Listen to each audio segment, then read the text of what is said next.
Un buen día, estimados estudiantes. Siguiendo con nuestra clase, el día de hoy vamos a ver el panorama del derecho mercantil, conceptos y precisiones referentes a esta materia. El comerciante o empresario, la empresa pública mercantil, la contabilidad de comerciantes o empresarios. Comencemos. El objetivo de esta clase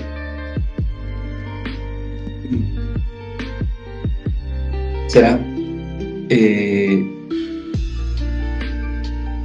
describir los antecedentes del comercio y del derecho mercantil, describir también la evolución del derecho mercantil, también distinguir el concepto del derecho mercantil y distinguir la relación entre el derecho civil y el derecho mercantil.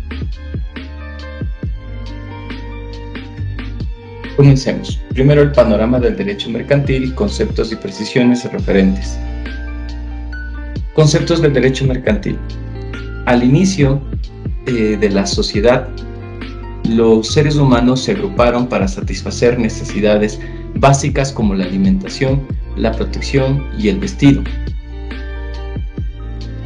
entre otras que sería imposible cubrir de forma individual. Conforme los grupos mejoraron su organización para producir y poseer mayores bienes, contaron con una mayor cantidad de productos para intercambiar por otros producidos en otros grupos humanos.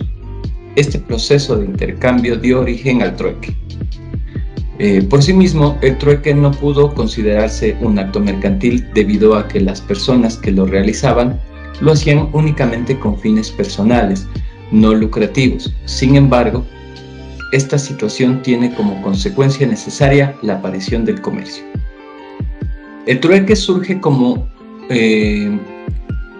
cuando los grupos satisfacen sus necesidades primarias para posteriormente crear satisfactores en exceso, por ejemplo, alimentos, telas, pieles, etc., productos elaborados, ocasionando con ello el intercambio de los bienes que no utilizan directamente.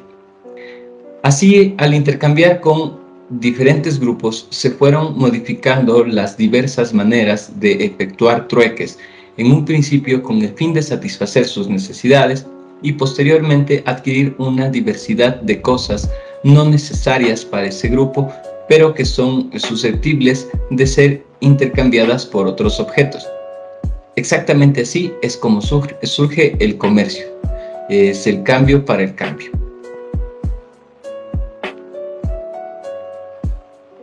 Vamos a los antecedentes del comercio y del derecho mercantil. Antes de la aparición del comercio como tal, podemos mencionar como fase intermedia la celebración de ferias y mercados, las cuales fueron desapareciendo paulatinamente cuando el comercio logra satisfacer las exigencias por caminos más rápidos, facilitando la reunión de compradores y vendedores.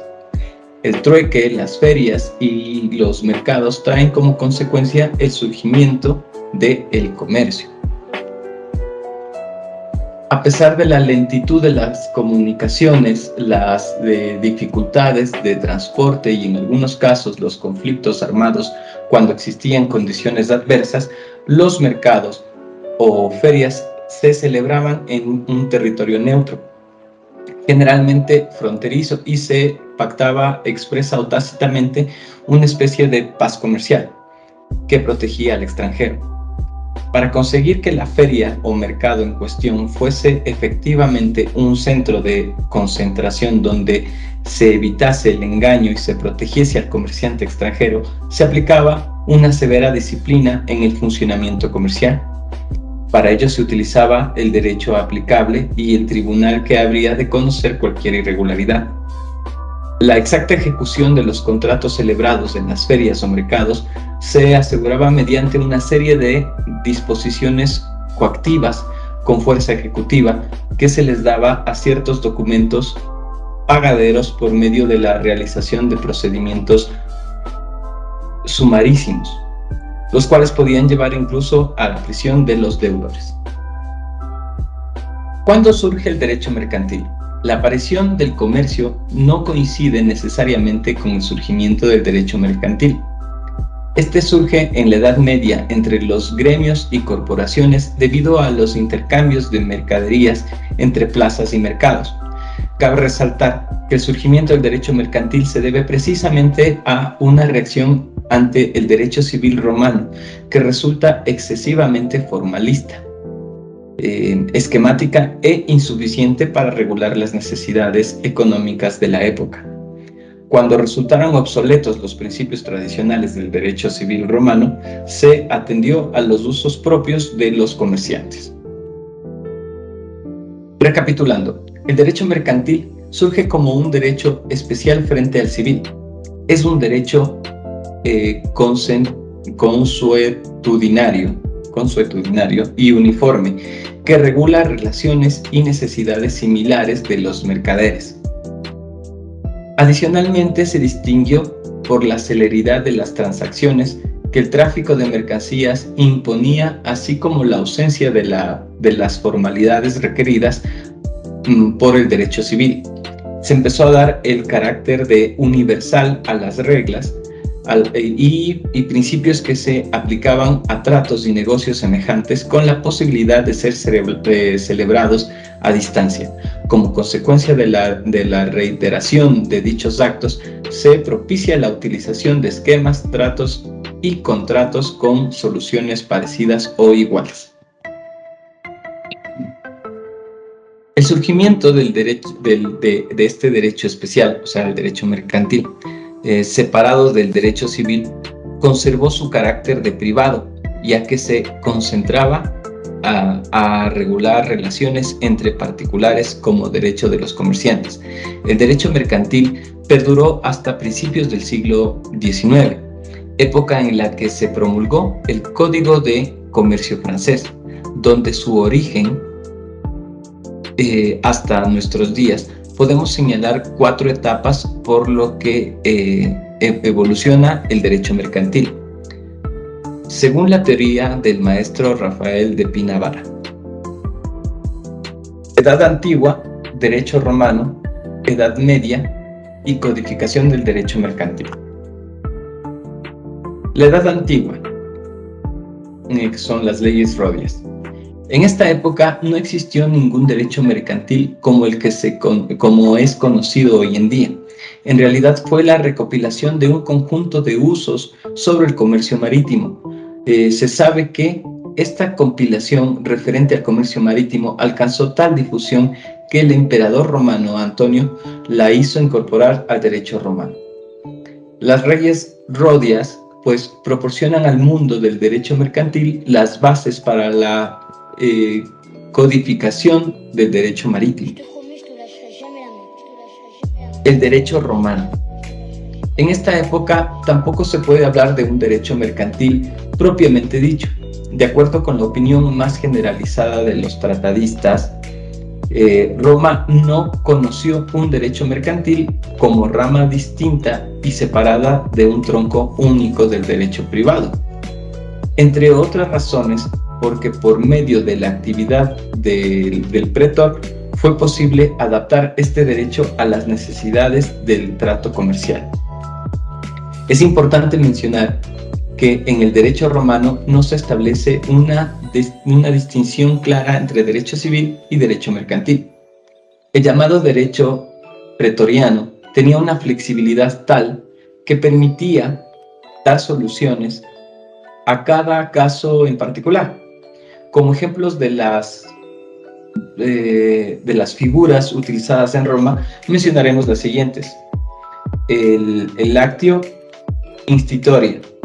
Sucedía que a menudo el amo ponía a un esclavo al frente de un comercio, autorizándole de una manera general a hacer todos los actos que se relacionaban con dicho negocio. Los terceros contrataban con dicho esclavo, pero en realidad se consideraba que habían contratado con el amo. El actio exercitoria, cuando el amo hacía funciones de armador, exercitor. Había puesto a su esclavo a la cabeza de un navío como magister naris para realizar comercio marítimo, y el nauticum fenus, que se otorga en préstamo de dinero, el cual se debía ser utilizado en el comercio marítimo. Dicho préstamo está sujeto en la suerte de un transporte por mar. Si el navío parece con el dinero, el prestatario no debe nada. Si el viaje tiene éxito, el deudor debe devolver el dinero.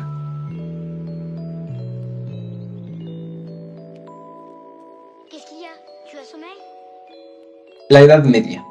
A partir del siglo X, podríamos decir, inició el nacimiento del derecho mercantil, constituido para regular y proteger las actividades de los comerciantes. Estos se inscribían en la corporación y las reglas del grupo se aplicaban a cada uno de los asociados. Estas reglas servían para dirimir conflictos entre ellos y sus clientes. Este derecho tendía a satisfacer las necesidades iguales de los comerciantes, por lo cual se formó de manera idéntica en distintas ciudades que ejercían el comercio. En esta época surgen dos instituciones que perdurarán a lo largo de los diversos estadios del derecho mercantil. La matriculación, que resulta ser antecedente del régimen de publicidad mercantil, y el registro de comercio.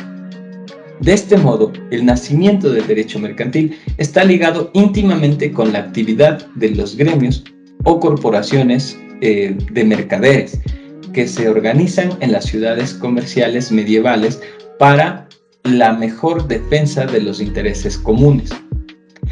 Las corporaciones perfectamente organizadas no solo estaban regidas por sus estatus escritos, sino que en su mayor parte recogían prácticas mercantiles. Además, instituyeron tribunales de mercaderes, que es la jurisdicción consular, que resolvían las cuestiones sugeridas entre los asociados, administrando justicia según usos y costumbres del comercio.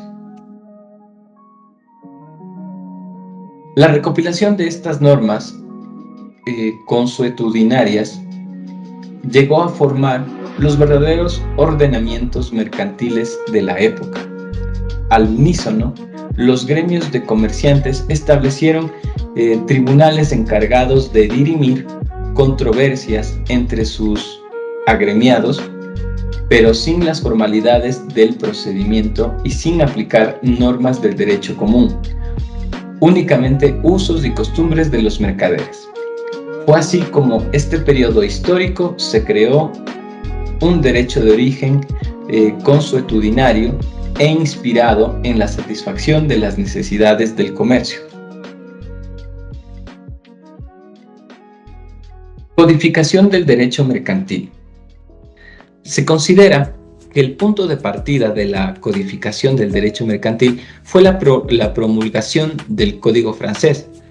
Posteriormente, las demás naciones europeas promulgaron sus respectivos códigos y lo tomaron como punto de partida. Asimismo, a partir de la promulgación del código antes citado, ya no se le consideraba el derecho de una clase determinada, sino un derecho regulador de una clase especial de actos de comercio. Lo importante de este concepto es que basta realizarlo para que se aplique el derecho comercial, y la actualidad de comerciante no es sino una consecuencia de la celebración de actos de comercio. Concepto de derecho mercantil.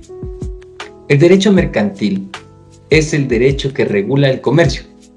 Sin embargo, como habremos de analizar más adelante, el concepto de comercio es demasiado amplio como para considerar que todas las actividades económicas que éste comprende formen parte del derecho mercantil. Por otra parte, resulta que ciertas operaciones y determinadas materias que no constituyen actividades de comercio están reguladas por dicha disciplina. De hecho, existe una fuerte controversia entre los tratadistas al diferenciar si la característica de mercantilidad de derecho mercantil está dada por el sujeto que efectúa el acto o por el acto mismo. Con el fin de precisar conceptualmente el derecho mercantil, es importante que analicemos tanto la postura legal como la doctrina para tener un mejor panorama del tema. Según la ley, de acuerdo con lo establecido por el Código de Comercio, no podemos definir claramente qué debemos entender como derecho mercantil. Sin embargo, se hace expreso énfasis en que son los actos de comercio y que debe entenderse como comerciante. Relación entre el derecho civil y el derecho mercantil. Como se ha podido apreciar a lo largo de la exposición de los temas, desde su origen el derecho mercantil empezó a tener discrepancia con el civil. Pero, ¿qué diferencias existen entre el derecho mercantil y el civil? Como sabemos, tanto el derecho civil como el mercantil son ramas del derecho privado. Así podemos establecer que el derecho civil es considerado un derecho común, ya que su normatividad será válida para cualquier relación entre particulares. Incluso dicha normatividad podrá aplicarse de manera supletoria a otras disposiciones legales, cuando en estas existan algunas adicionales. En cambio, el derecho mercantil es considerado como un derecho especial, ya que sus disposiciones específicamente están previstas para regular actos calificados como mercantiles por su propio ordenamiento. El derecho civil y el derecho mercantil son consideradas ramas del derecho privado debido a que regulan relaciones entre particulares. Eso tiene que quedar claro. La primera diferencia sustancial para justificar la supuesta especialización del derecho mercantil fue básicamente el exceso de formalismo utilizado desde Roma para dirimir controversias. La insuficiencia del derecho civil para regular las relaciones del derecho mercantil, características de tráfico comercial y la celeridad de las operaciones, pues todo esto dio origen al nacimiento de nuevas normas jurídicas cristalizadas en el derecho mercantil. El derecho mercantil. Nociones generales. El derecho mercantil es una rama del derecho privado que tiene por objeto regular las relaciones entre los comerciantes y entre aquellas personas que sin ser comerciantes ejecutan actos de comercio. También se lo puede entender como la parte del ordenamiento privado que regula a los empresarios y su estatuto, así como la actividad externa que aquellos desarrollan por medio de una empresa. La actividad mercantil tiene sus orígenes remotos, pero se tomará en cuenta lo sucedido en el Imperio Romano. El Imperio Romano permitió la aceleración del tráfico comercial, pero no generó un derecho mercantil especial o autónomo en el sistema jurídico de Roma. Existieron instituciones mercantiles, pero nunca se conoció un derecho mercantil como rama distinta y separada del derecho privado. Únicamente existió un ius gentium y un ius civili, adaptado a las actividades comerciales. El ius civile era un derecho formalista y destinado a normar las actividades y relaciones privadas de los ciudadanos, fueran o no de carácter mercantil. Fue en la Edad Media cuando nació el derecho mercantil como un derecho especial y autónomo del derecho civil, debido a que se originaron relaciones mercantiles que eran incapaces de ser reguladas por el derecho común, a consecuencia de que el feudalismo seguía siendo la primera organización social de la Edad Media. Este tenía como principal actividad económica la agricultura y excluía el tráfico comercial porque lo consideraban deshonroso, y así nació la burguesía comerciante como clase social que produjo grandes cambios en la riqueza monetaria. En la actualidad, es innegable la importancia del derecho mercantil como una rama independiente del derecho que regula las relaciones de los comerciantes. Se debe determinar en primer lugar qué es el comerciante. El comerciante es la persona que, teniendo capacidad para contratar, hace del comercio su profesión habitual. Pueden ser comerciantes las personas naturales y las personas jurídicas. Los actos de comercio, según nuestro ordenamiento jurídico, cuentan con dos premisas que se deben distinguir. Así estas se circunscriben entre los sujetos y los actos o actividades. Los sujetos son entre quienes se realiza el acto, de los cuales, por lo menos uno de ellos debe tener la calidad de comerciante. Aquí donde predomina el ánimo de realizar transacciones de tipo mercantil.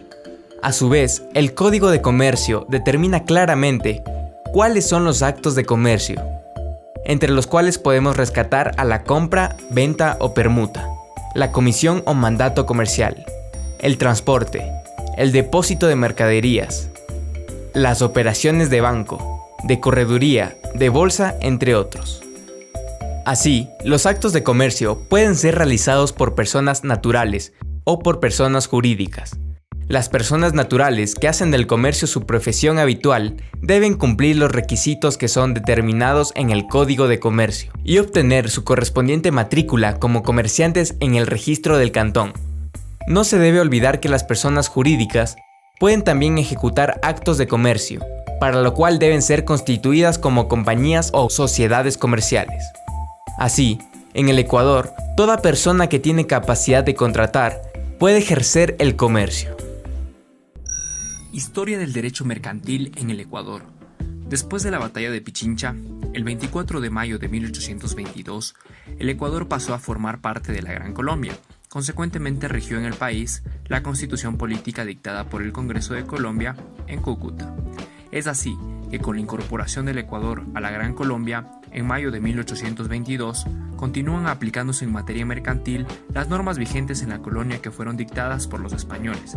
Eso sí, solo se aplicaban en todo lo que no se oponga a la Constitución de Cúcuta de 1821, elaborada con gran influencia de Bolívar. Posteriormente, el Congreso de la Gran Colombia, el 12 de octubre de 1822, dicta una ley que elimina los tribunales especiales de comercio, pasando los asuntos mercantiles a conocimiento de los jueces o tribunales ordinarios. Consecuencia de ello, el 10 de julio de 1824, mediante ley, se crean juzgados de comercio en las capitales de los departamentos y provincias, volviéndose así la materia mercantil una jurisdicción especial distinta de la civil. El 4 de noviembre de 1831 entró en vigencia el Código de Comercio de España, el cual rigió en el Ecuador por más de 50 años. Posteriormente estuvo el Código de Comercio preparado por la Corte Suprema de Justicia entre 1873 y 1875. Sin embargo, este es objetado por el presidente Borrero y el presidente Ignacio de Vintimilla, dando como resultado que, para mayo de 1882, el Ecuador expida su primer Código de Comercio. En 1906, Eloy Alfaro lo deroga y sustituye por un nuevo promulgado el 26 de septiembre, eliminando la jurisdicción y competencias mercantiles, mismas que pasan a cargo de los jueces de lo civil. En 1925 se volvió a reformar, en donde se introdujeron títulos ejecutivos como letras de cambio y pagarés. En 1960 prácticamente el mismo codificado.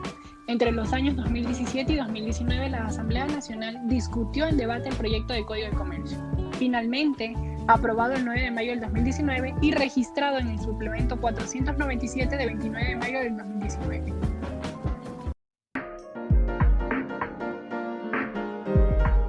El comerciante o empresario.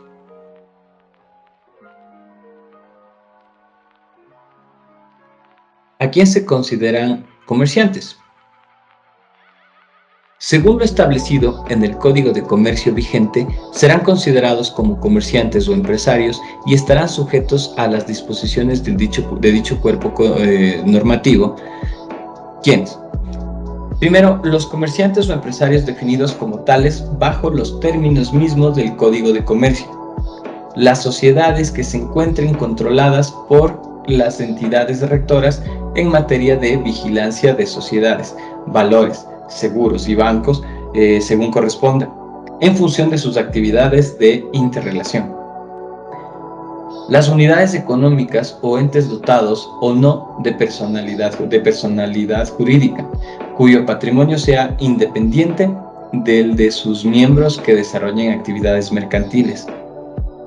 Las personas naturales que se dedican a actividades agropecuarias, manufactureras agroindustriales, entre otras, y que, por el volumen de su actividad, tienen la obligación de llevar contabilidad de acuerdo con la ley y las disposiciones reglamentarias pertinentes. ¿A quienes no se consideran comerciantes? De igual forma, y para entender el alcance de la norma mercantil, no se consideran comerciantes o empresarios por disposición expresa a los agentes económicos que ejercen una profesión liberal y aquellos que se dedican a actividades intelectuales, literarias, científicas y artísticas, así lo hagan con la participación de colaboradores, a los artesanos y a los que se retiran de forma definitiva de la actividad comercial. Personas que se presumen como comerciantes. Para todos los efectos legales, se presume que una persona ejerce el comercio en cualquiera de los siguientes casos. Cuando tenga establecimiento de comercio abierto al público o cuando se anuncie al público como comerciante o mediante la oferta de bienes o servicios por cualquier medio.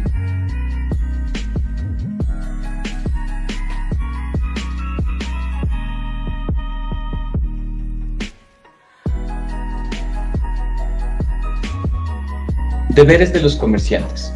Son deberes específicos de los comerciantes o empresarios, los siguientes. Primero, llevar contabilidad o una cuenta de ingresos y egresos cuando correspondan, que reflejen sus actividades comerciales de conformidad con las leyes, disposiciones reglamentarias pertinentes. Segundo, llevar de manera ordenada la correspondencia que refleje sus actividades comerciales. Tercero, inscribirse en el RUC, Registro Único de Contribuyentes. La falta de este registro no resta naturaleza mercantil a los actos realizados por un comerciante o empresario, siempre que los mismos reúnan los requisitos contenidos en el Código de Comercio, y comunicar oportunamente los cambios que se operen. Obtener los permisos necesarios para el ejercicio de su actividad. Ese era el cuarto. Quinto, conservar la información relacionada con sus actividades al menor por el tiempo que dispone el Código de Comercio. Sexto, abstenerse de incurrir en conductas de competencia desleal y en general cualquier infracción sancionada en la Ley Orgánica de Control de Poder del Mercado. Y como séptimo, abstenerse de incurrir en prácticas sancionadas en la Ley Orgánica de Defensa del Consumidor. Las CPE se han vuelto populares a partir de que la Constitución del 2008 viabilizó a que el Estado pueda constituir empresas públicas, ya sea para el aprovechamiento de los recursos naturales, la prestación de servicios públicos, entre otras actividades económicas. No obstante, en el 2019 algunas de estas empresas se encuentran en el ojo del huracán, no precisamente por una buena gestión, sino más bien por no haber demostrado sustentabilidad económica. El día de hoy vamos a revisar un poco de la normativa que la rige y las diferencias con otras entidades. ¡Empezamos!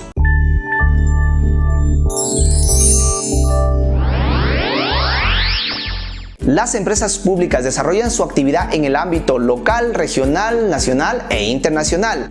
Todo va a depender de los entes que la creen. En este sentido, las empresas locales y regionales son creadas por los gobiernos autónomos descentralizados, mas no así las nacionales e internacionales, que por lo general son creadas por el Ejecutivo. Los órganos principales de una empresa pública son el gerente general y el directorio, este último conformado de 3 a 5 miembros, siendo el directorio quien tiene algunas competencias específicas, de las que quiero citar las siguientes. El artículo 9 de la Ley Orgánica de Empresas Públicas referentes a atribuciones del directorio establece lo siguiente. 5.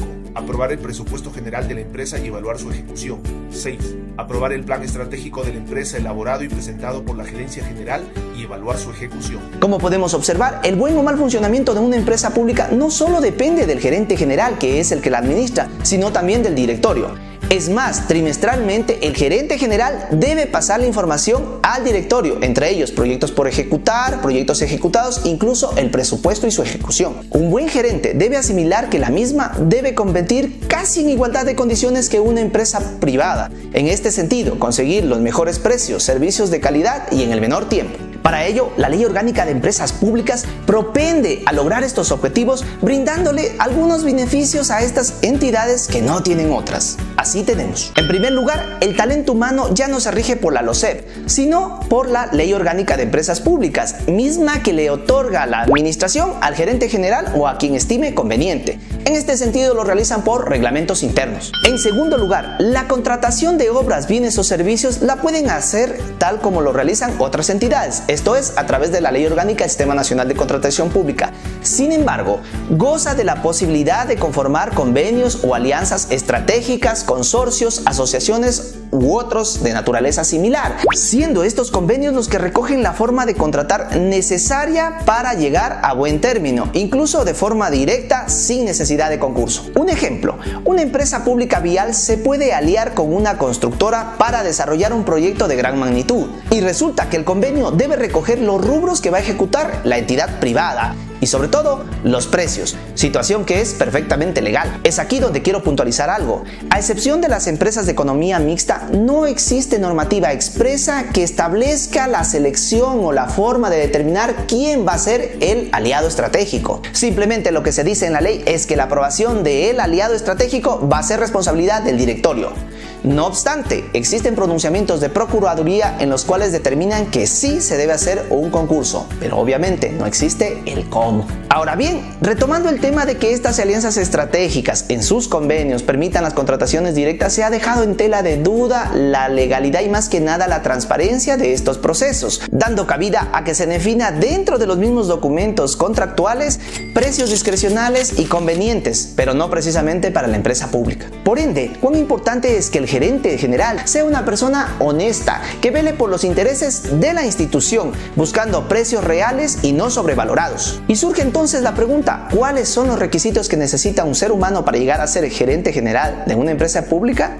La LOEF nos da la respuesta. El segundo párrafo del artículo 10 de la Ley Orgánica de Empresas Públicas define lo siguiente. Para ser gerente general se requiere 1. Acreditar título profesional mínimo de tercer nivel. 2. Demostrar conocimiento y experiencia vinculados a la actividad de la empresa. Y 3. Otros, según la normativa propia de cada empresa. Así como está escrito, es mucho más difícil llegar a ser secretaria o técnico de mandos medios, puesto que para estos cargos tienes que atravesar todo un proceso de méritos y oposición. Con esto, no quiero satanizar el tema, ya que han habido gerentes y gerentes. Es más, aprovecho para felicitar los que han tenido una gestión transparente y que han generado utilidades y buenos réditos para la institución. Otro de los problemas es que se crearon algunas empresas públicas, muchas de las cuales justifican su bajo actuar por una supuesta rentabilidad social, cuando la Ley Orgánica de Empresas Públicas es clara y habla de autosostenibilidad, en otras palabras, rentabilidad económica. Finalmente, las EPEs gozan de una modalidad especial llamada giro de negocio, que no es otra cosa que una figura, por no decirla, es un régimen especial. Esto es contratación directa de obras, bienes y servicios,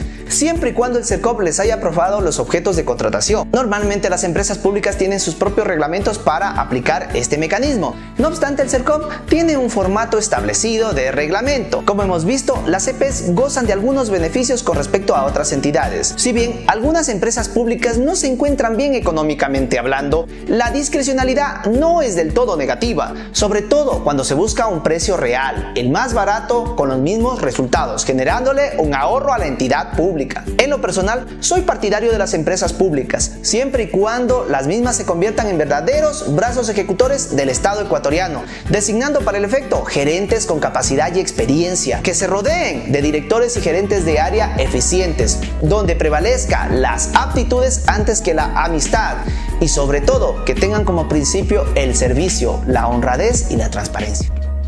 La empresa pública mercantil. Ley Orgánica de Empresas Públicas. La definición y constitución de las empresas públicas. El artículo 4, vamos a ver las definiciones. Las empresas públicas son entidades que pertenecen al Estado, en los términos que establece la Constitución de la República. personas jurídicas de derecho público con patrimonio propio dotadas de autonomía presupuestaria, financiera, económica, administrativa y de gestión.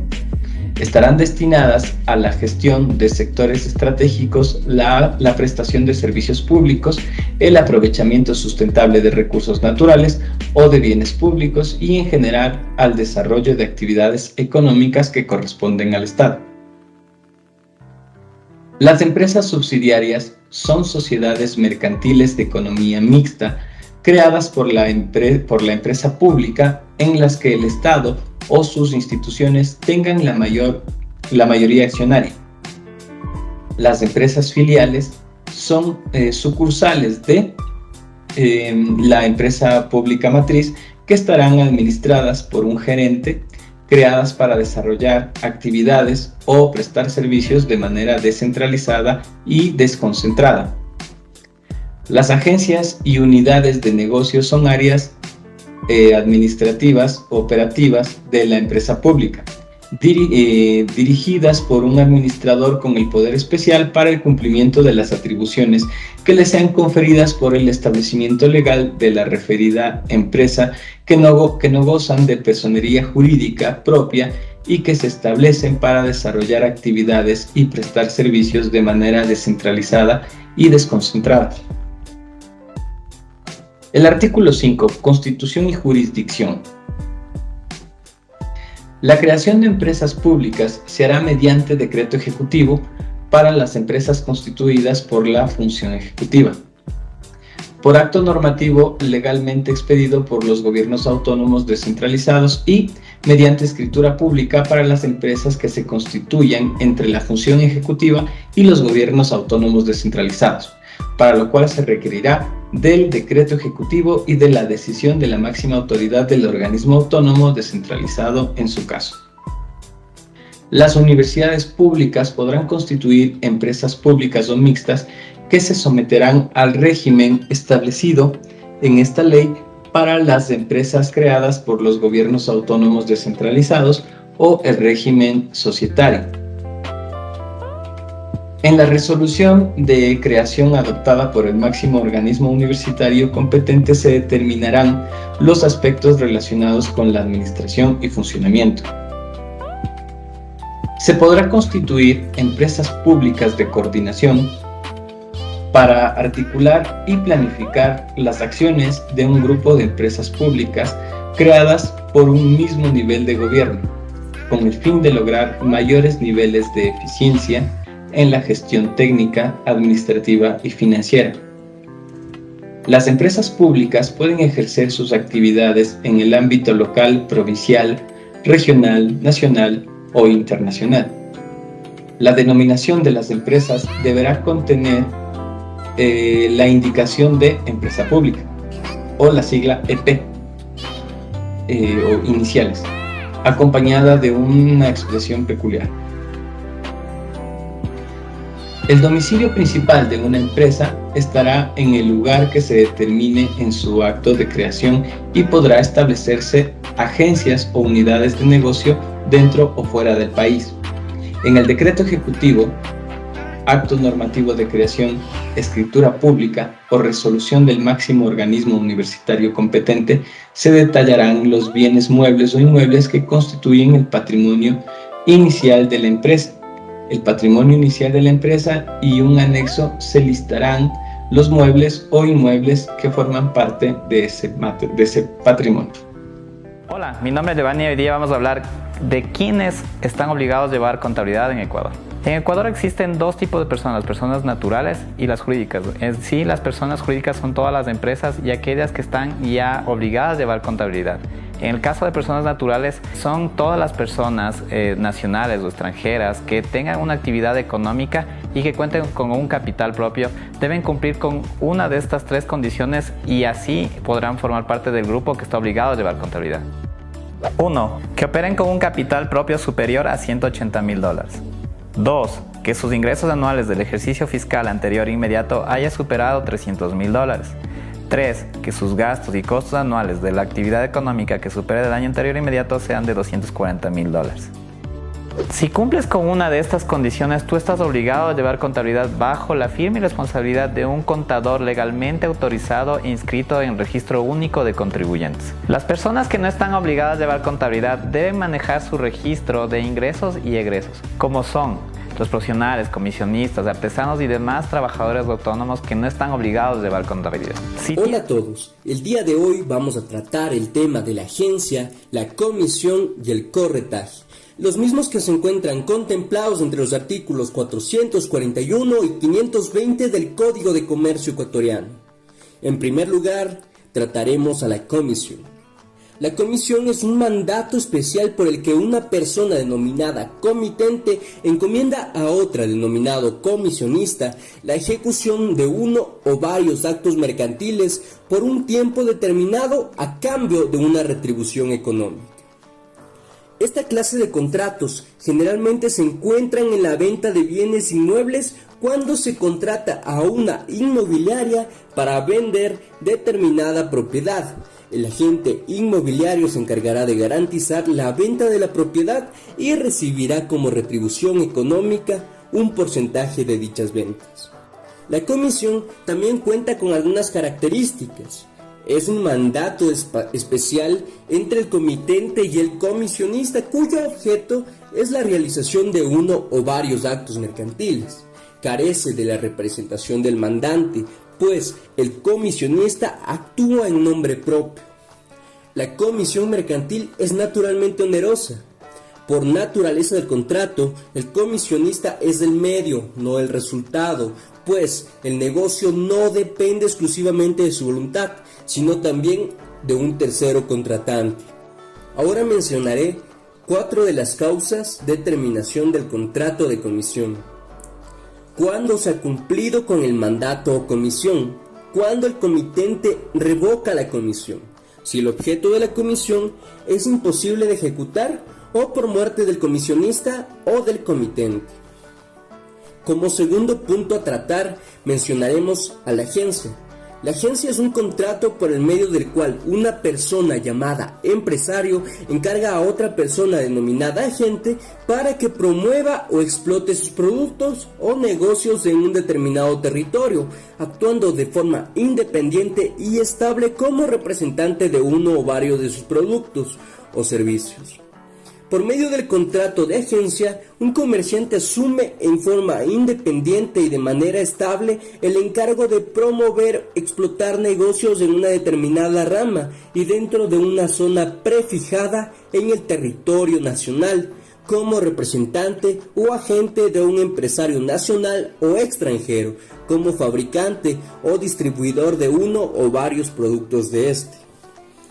Cuando un empresario quiere extender el alcance de sus productos y mercado a determinado sector territorial, deberá nombrar a una persona como agente, el mismo que tendrá la obligación de comercializar los productos del empresario por determinado periodo de tiempo en un área de territorio delimitada para posibilitar el objeto del empresario. Entre las características de esta clase de contrato encontramos que es de naturaleza consensual porque se perfecciona con el consentimiento de las partes. Es de prestaciones recíprocas porque surgen obligaciones para ambas partes. Puede ser conmutativo o aleatorio. Es un contrato de duración. El agente se obliga mientras esté en vigencia el contrato. La duración será pactada de manera expresa por las partes. Es intuito personal. El agente debe actuar en ejercicio de su actividad de buena fe. Se trata de una relación de confianza. Es de negociación previa, ya que las partes deben ponerse de acuerdo en los términos para posibilitar y celebrar el contrato. Como tercer y último punto, encontraremos al corretaje mercantil. El contrato de corretaje es un contrato comercial que permite a un corredor poner en contacto a dos partes para que realicen un negocio, sin la intervención del corredor, pues su papel fundamental es ser un simple intermediario para facilitar el acercamiento de las partes.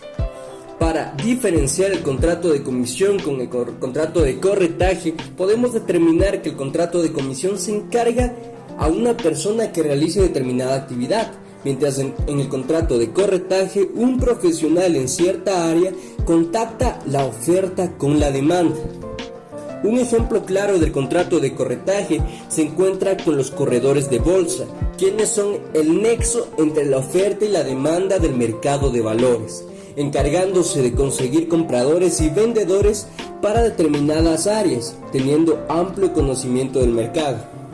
Entre sus características es importante mencionar que el contrato de corretaje está conformado por dos contratos, el que se celebra el corredor con su comitente y el que celebran las partes. Desde el punto de vista del negocio principal, el contrato de corretaje será accesorio, consensual, no formal, oneroso y bilateral. Para finalizar, es importante mencionar que la finalidad del corredor es autónoma respecto al contrato que se celebre entre las partes, debido a que su objetivo principal es contactar a las partes, quienes perfeccionan el contrato directa y personalmente. Muchas gracias. La contabilidad de los comerciantes o empresarios. El artículo 25 nos dice: como primero, todo empresario deberá llevar una contabilidad ordenada, adecuada a la actividad de su empresa, que permita un surgimiento cronológico de todas sus operaciones, así como la elaboración periódica de balances e inventarios. Llevará necesariamente, sin perjuicio de lo establecido en las leyes o disposiciones especiales, un libro de inventarios, cuentas anuales y otro diario. Como segundo punto, la contabilidad será llevada directamente por los empresarios o por otras personas debidamente autorizadas, sin perjuicio de la responsabilidad de aquellos que sean puestos a cargo. Se presumirá concedida la autorización, salvo prueba en contrario. El artículo 26, como primer punto, nos menciona: las sociedades mercantiles llevarán también un libro de actas en los que constarán al menos todos los acuerdos tomados por las juntas generales y especiales y los demás órganos colegiados de la sociedad, con expresión de los datos relativos y la convocatoria a la convocatoria y a la constitución del órgano. Un resumen de los asuntos debatidos, las intervenciones de las que se haya solicitado constancia, los acuerdos adoptados y los resultados de las votaciones. Como segundo punto, cualquier socio y las personas que, en su caso, hubiesen asistido a la Junta General en representación de los socios no asistentes, podrán obtener en cualquier momento certificación de los acuerdos y de las actas de las juntas generales. Como tercer punto, los administradores deberán presentar en el registro mercantil dentro de los 8 días siguientes a la aprobación del acta, testimonio notarial de los acuerdos inscribibles. El artículo 27. Punto número 1. Los empresarios presentarán los libros que obligatoriamente deben llevar en el registro mercantil del lugar donde tuvieron su domicilio, para que antes de su utilización se ponga en el primer folio de cada uno diligencia de los que tuviera el libro, y en todas las hojas de cada libro el sello de registro. En los supuestos de cambio de domicilio tendrá pleno valor la legalización efectuada por el registro de origen. Punto número 2. Será válida, sin embargo, la realización de asientos y anotaciones por cualquier procedimiento idóneo sobre hojas que después habrán de ser encuadernadas correlativamente para formar los libros obligatorios, los cuales serán legalizados antes de que transcurran los 4 meses siguientes a la fecha de cierre del ejercicio. En cuanto al libro de actas, se estará a lo dispuesto en el reglamento del registro mercantil. Punto número 3. Lo dispuesto en los párrafos anteriores se aplicará al libro registro de acciones normativas de las sociedades anónimas y en comandita por acciones y al libro registro de socios en las sociedades de responsabilidad limitada, que podrán llevarse por medios informáticos, de acuerdo con lo que se disponga reglamentariamente. Como punto 4, cada registro mercantil llevará un libro de legalizaciones.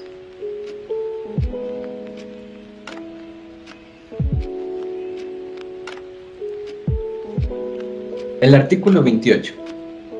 Como primer punto, el libro de inventarios y cuentas anuales se abrirá con el balance inicial detallado de la empresa. Al menos trimestralmente se transcribirán con sumas y saldos los balances de comprobación. Se transcribirán también el inventario de cierre de ejercicio y las cuentas anuales. Como segundo punto, el libro diario registrará día a día todas las operaciones relativas a la actividad de la empresa. Será válida, sin embargo, la anotación conjunta de los totales de las operaciones por periodos no superiores al trimestre, a condición de que su detalle aparezca en otros libros o registros concordantes, de acuerdo con la naturaleza de la actividad de que trate. El artículo 29. Todos los libros y documentos contables deben ser llevados, cualquiera que sea el procedimiento utilizado, con claridad por orden de fechas, sin espacios en blanco, interpolaciones, tachaduras ni raspaduras. Deberán salvarse a continuación inmediatamente que se adviertan los errores u omisiones padecidos en las anotaciones contables. No podrán utilizarse abreviaturas o símbolos cuyo significado no sea preciso con arreglo a la ley. El reglamento o la práctica mercantil de general aplicación. Como punto número 2, las anotaciones contables deberán ser hechas expresando los valores en dólares.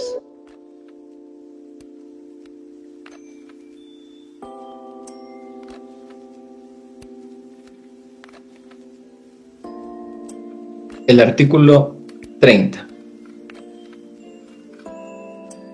Los empresarios conservarán los libros, correspondencia, documentación y justificantes concernientes a su negocio, debidamente ordenados durante 6 años, a partir del último asiento realizado en los libros, salvo lo que se establezca por disposiciones generales o especiales. El cese del empresario en el ejercicio de sus actividades no le exime del deber a que se refiere lo que habíamos dicho antes en el párrafo anterior, y si hubiese fallecido recaerá sobre sus herederos.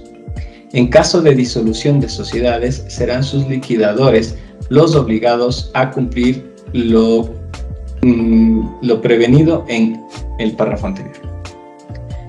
Artículo 31.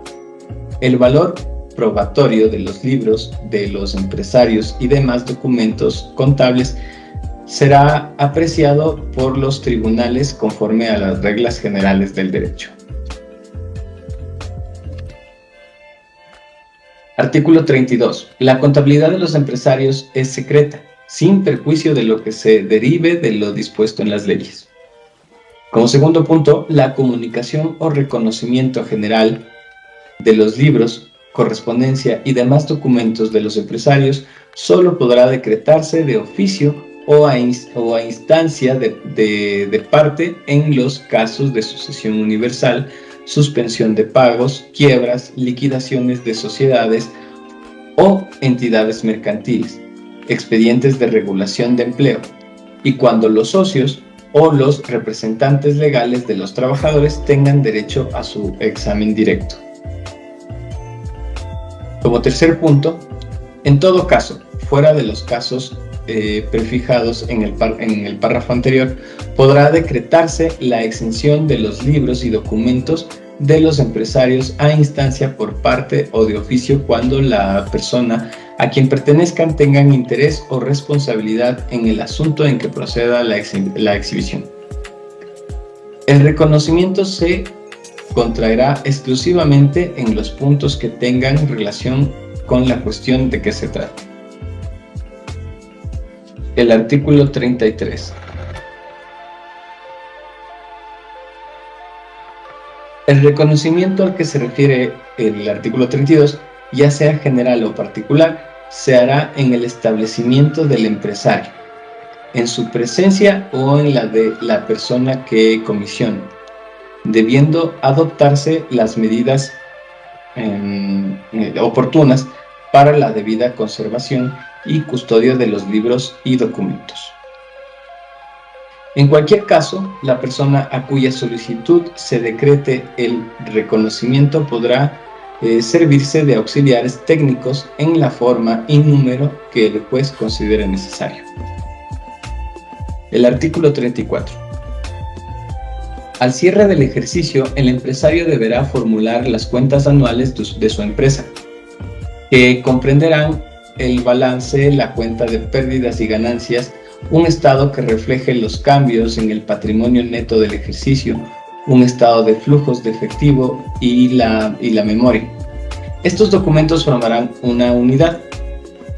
El estado de cambios en el patrimonio neto y el estado de flujos de efectivos no serán obligatorios cuando así lo establezca una disposición legal. Las cuentas anuales, como segundo punto, las cuentas anuales deben redactarse con claridad y mostrar la imagen fiel del patrimonio de la situación financiera y de los resultados de la empresa, de conformidad con las disposiciones legales. En la contabilización de las operaciones se atenderá a su realidad económica y no solo a su forma jurídica. Cuando la aplicación de las disposiciones legales no sea suficiente para mostrar la imagen fiel, se resumirán en la memoria las informaciones complementarias precisas para alcanzar ese resultado. En caso de excepcionales, si la aplicación de una disposición legal en materia de contabilidad fuera incompatible con la imagen fiel que deben proporcionar las cuentas anuales, tal disposición no será aplicable. En estos casos, en la memoria deberá señalarse esa falta de aplicación, motivarse suficientemente y explicarse su influencia sobre el patrimonio, la situación financiera y los resultados de la empresa. Las cuentas anuales deberán ser formuladas expresando los valores en dólares. Lo dispuesto en la presente sección también será aplicable a los casos en que cualquier persona física o jurídica formule y publique cuentas anuales.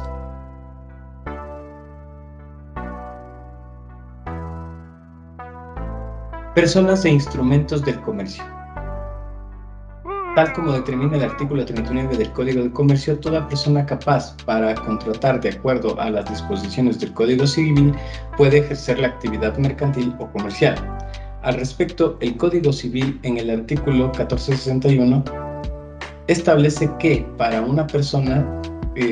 que a una persona se obligue a otra por un acto o declaración de voluntad es necesario que sea legalmente capaz, que considere en dicho acto o declaración y su consentimiento no adolezca de vicio, que recaiga sobre un objeto lícito y que tenga una causa lícita. La capacidad legal de una persona consiste en poder obligar por sí misma y sin el ministerio o autorización de otra. Además de la capacidad mencionada de la ley, la ley puede exigir otros requisitos adicionales para la titularidad de determinadas empresas o el ejercicio de específicas actividades comerciales o empresariales. Sin embargo, de lo anotado, no puede ejercer en calidad de comerciante o empresarios las siguientes personas: los servidores públicos, a quienes las normas legales prohíben el ejercicio de actividades empresariales o comerciales, los quebrados o los insolventes que no hayan obtenido rehabilitación. Las personas que por leyes comunes no tienen capacidad para contratar tampoco la tienen para ejecutar actividades comerciales o empresariales, salvo las modificaciones siguientes. Las niñas, niños o adolescentes emancipados pueden ejercer actividades comerciales o empresariales en nombre propio con las limitaciones de edad mínima y de otra índole establecidas en la legislación civil. Los no emancipados y los sometidos a guardia en los términos del Código Civil pueden tener intereses en empresas mercantiles, sea que las haya recibido por donaciones, herencias o legado, o que les haya originado o recibido antes de quedar sujetos a dicha guardia. El ejercicio de la actividad empresarial en este caso se desarrollará a través de su representante legal o guardador según el caso. Los comerciantes o empresarios responden del cumplimiento de sus obligaciones derivadas de su actividad con todos sus bienes presentes y futuros, salvo los bienes inembargables, de acuerdo con las disposiciones de la ley civil.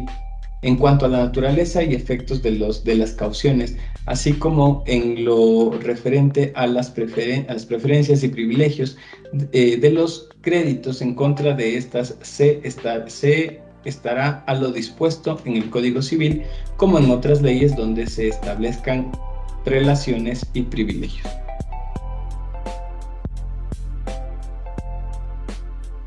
Cuando los cónyuges no tengan disolución de sociedad conyugal o no hayan celebrado capitulaciones matrimoniales que excluyan los bienes con los que se desarrolla la actividad comercial o empresarial, los actos mercantiles del cónyuge, comerciante o empresario obligan a la sociedad conyugal.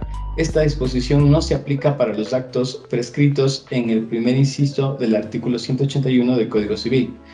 Cuando se hubiera celebrado tales actos de disolución o capitulaciones, responde el comerciante o empresario con sus bienes exclusivamente. La fecha de eficacia del acto de disolución o capitulación será la que determine el alcance de esta responsabilidad.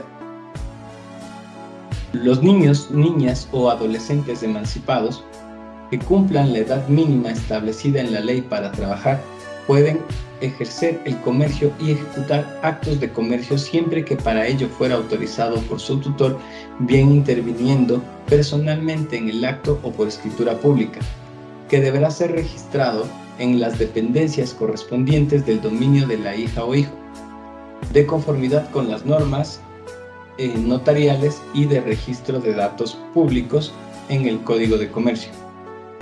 Se presume que tiene esta autorización cuando ejerce públicamente el comercio, aunque no se hubiera otorgado escritura, mientras no haya reclamación o protesta de su tutor puesta de antemano en conocimiento del público o del que contratare con ella o él. Bueno, chicos, les agradezco mucho por la compañía y espero que la clase les haya servido y ya nos veremos en la siguiente clase. Muchas gracias y hasta la siguiente oportunidad.